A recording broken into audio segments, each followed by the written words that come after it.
Okay. So when you started actually going door to door, see, it is the age where actually people develop their inhibitions. कि मुझे लड़कियों से बात करना अच्छा नहीं लगता, मुझे बड़ी लेडीज रहेंगी तो बात नहीं कर सकता, या मुझे मे बी एल्डरली पीपल जो एजेड पीपल है उनसे I am not comfortable. If it is a young person I can talk.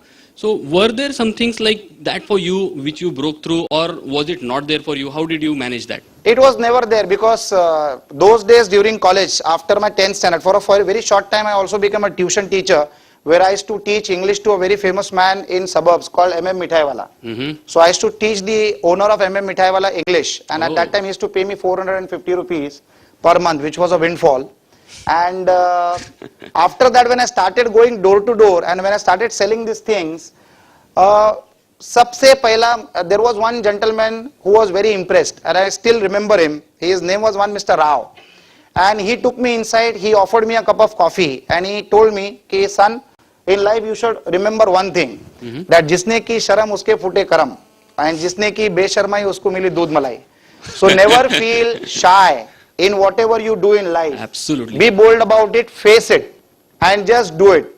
There will be a lot of people who will criticize what you're doing, but the few people who will support you will really make you go a long way in life. Fantastic. And I still remember that Mr. Rao. Unfortunately, he passed away almost 10 to 12 years back, but he was always proud of what we did.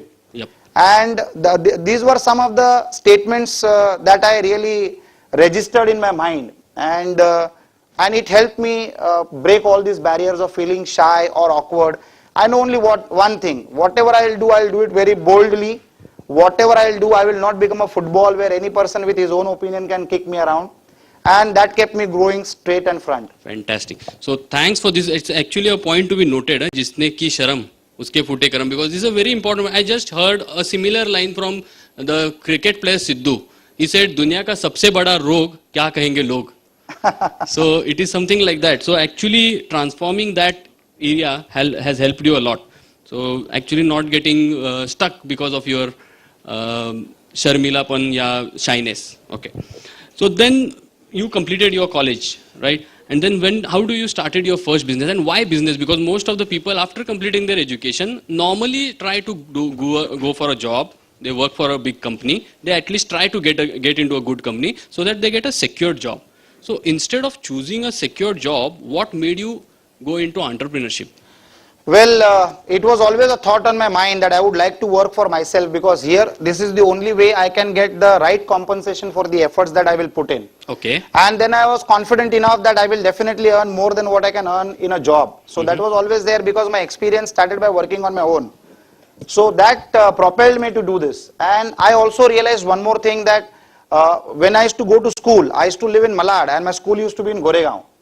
And there was a uneducated guy who used to sell Vicks ki goliya outside the railway station. And that guy used to so dramatically sell his stuff that it inspired me tremendously, that if you know to do the right thing in the right way, then job is not for you. You should be an entrepreneur, because there you will have many more multiples of revenues what you would have otherwise got by working as an employee. And what this guy used to tell was something very interesting, because there were a lot of stalls selling this Vicks ki goliyan, but this guy used to do it differently. And the way he used to say it, it is more dramatic than what I would say, but he used to say, "Khasi ko phasi, sardi tadi par, le lo do char Vicks ki goliyan." And believe me friends, the people who didn't need those Vicks ki goliyan also were buying it. Not because they needed it, but because they were impressed the way he was selling it. And it was a fantastic testimony of how one should do his work in life. So entrepreneurship was always there on the mind. It was never to work as an employee where you block your time, where you can't probably bring out your talent. So never thought on the lines of working for a job. Correct.